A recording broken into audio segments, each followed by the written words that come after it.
The observation deck hummed with nervous energy as I pressed my palm against the transparent viewport. My name is Vara, and I am a communications specialist aboard the research vessel Starwood Hope. Beside me stood my companions. Liz, our ship's navigator with her perpetual scowl of concentration. Miko, the enthusiastic young engineer who never stopped tinkering. Jen, our stern but brilliant tactical officer. And Ryla, the ship's physician, whose gentle demeanor hid a spine of pure steel. We were staring at something impossible. A human. The last one. Probably. Is he, actually going to wake up? Miko asked. Her three-fingered hands fidgeted with a broken circuit board she had been carrying around for weeks. The soft clicking of her claws against the metal filled the silence. The stasis pod readings indicate yes, Ryla said quietly, her large eyes never leaving the cryo chamber below us. Vitals are stabilizing, heart rate increasing, neural activity spiking. He should open his eyes within the hour. My throat tightened. Humans were legends now. Myths. The species that had somehow held the galactic coalition together through sheer, stubborn determination and an absolutely terrifying refusal to quit. Then came the plague. The withering, they called it. A biological weapon so precise, so cruel, that it targeted only human DNA. We watched them die. Billions of them. Gone in less than a standard cycle. And now, floating in our cargo bay inside a battered emergency pod, was possibly the very last one. We had found him drifting near the outer veil, his ship torn apart by what looked like weapons fire. Someone had been hunting him. Someone wanted humans extinct, completely and utterly. What do we even say to him? Jen asked. Her muscular frame was tense, coiled like a spring. She never showed fear, but I heard it in her voice now. How do you tell someone they're the last of their kind? You don't, Liz said sharply. Not immediately. We assess his mental state first. Let him adjust. Then we tell him the truth. That's cruel, I whispered. No, Liz replied. That's merciful.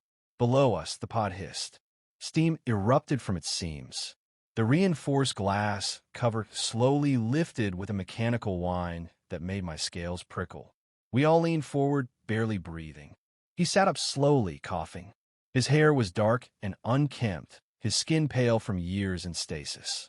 Those strange human eyes blinked rapidly against the harsh lighting.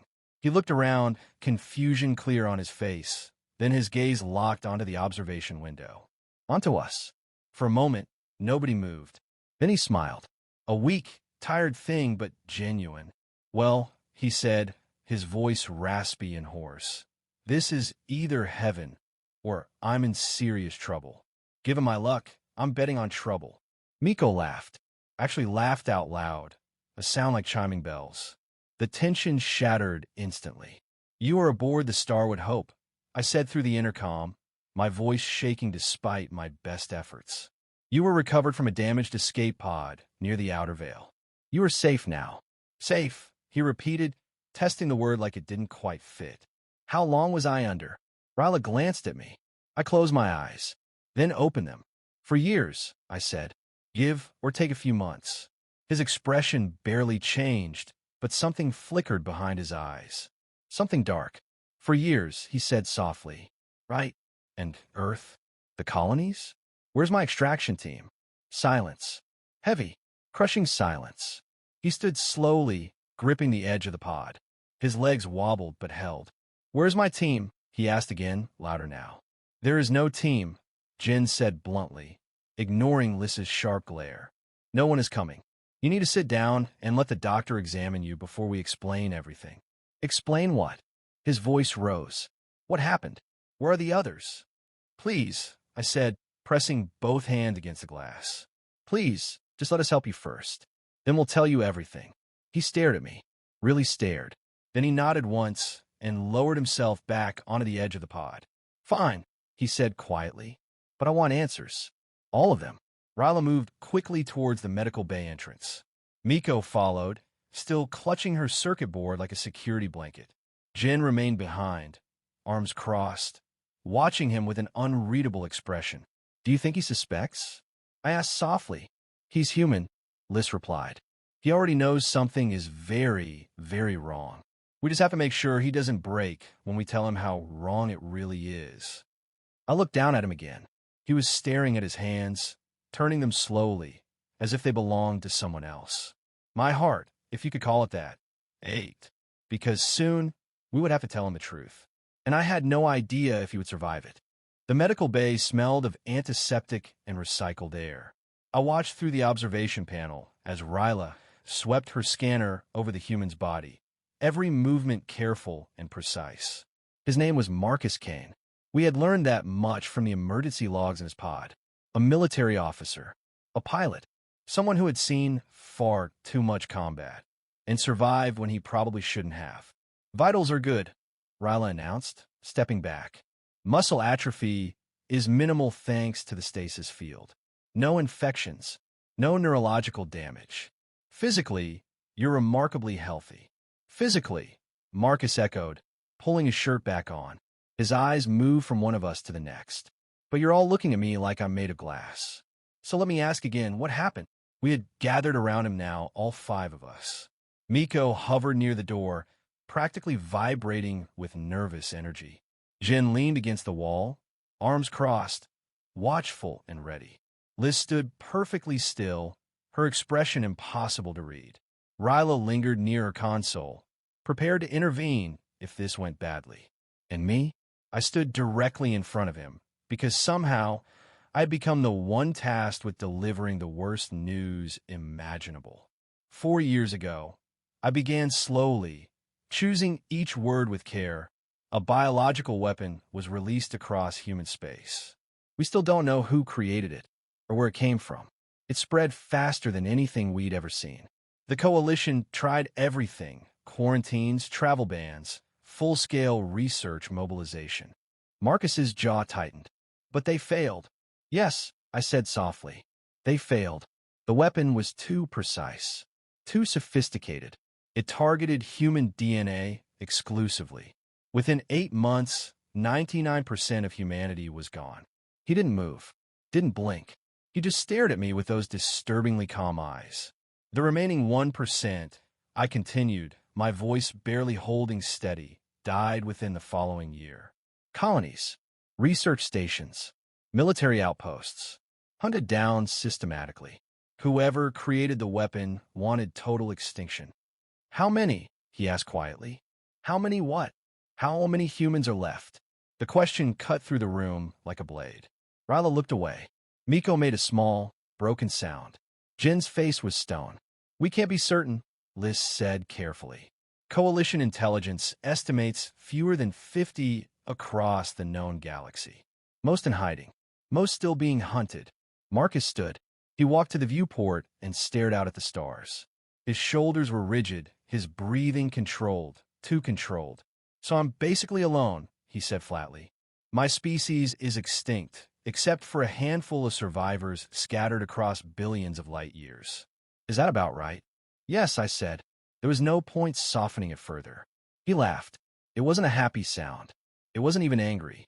Just bitter and hollow. Perfect, he said. I survive Orion Station. I survive 3 assassination attempts. I survive pirates blowing my ship apart. And I wake up to find I'm standing at the end of the universe with no one left behind me. You're not the last, Jin said firmly. There are others, and we can help you find them. Marcus turned to face us. His eyes were sharp now. Dangerous. Why? He demanded. Why do you care? Humanity didn't save you. We failed. We died. What reason do you have to risk yourselves for me? Because we owe you everything, I said, stepping forward. Before humans joined the coalition, I continued. The galaxy was fractured. Constant wars. Endless disputes. Entire species wiped out over resources and ideology. Then your people arrived with insane ideas about diplomacy and compromise and actually talking to one another. You mediated treaties no one believed possible. Liz added. You shared technology freely. You created refugee protections that saved millions. My world exists because of human engineers, Miko said softly. They helped terraform it. And when the Krell invasion came, Jen said, her voice like steel, Human soldiers stood on the front lines and died by the thousands so we could evacuate civilians. My family is alive because of your people. Marcus stared at us. Something unreadable passed over his face. So yes, I said, my voice shaking now. We care because humanity showed us how to be better, and we refuse to let you disappear. He was silent for a long moment. Then he ran a hand through his hair and let out a breath that trembled despite his effort to control it. I don't know if I can do this, he admitted. I don't know if I'm strong enough to be the last of my kind. Then don't be the last, Ryla said gently. Let's help you find the others. Even 50 people is still a future. And if whoever's hunting us finds me first, then they go through us, Jen said flatly. And I promise they won't enjoy it. Marcus looked at each of us in turn. 5 alien women from 5 different worlds, united by a single purpose. Finally, he nodded. Okay, he said, but I have conditions. We do this smart, quietly. We build a network. We prepare for what's coming. And most importantly, his gaze locked onto mine. No one dies protecting me. I've seen enough death. Deal, I said without hesitation. Good. A faint smile touched his face. So, where do we start? Liz brought up a holographic star map. We've intercepted signals suggesting a group of human survivors on the mining colony of Taro 7. 3 jumps away. Dangerous, but possible. Marcus studied the map. Something shifted in his expression. Something fierce. That legendary human trait. That refusal to quit. Then we go to Taro 7, he said, and we bring them home. For the first time in 4 years, I felt something dangerously close to hope. If this story entertained or taught you something, please like and subscribe to our channel. It really helps us grow and bring you more stories like this. Thanks for watching, and see you in the next story.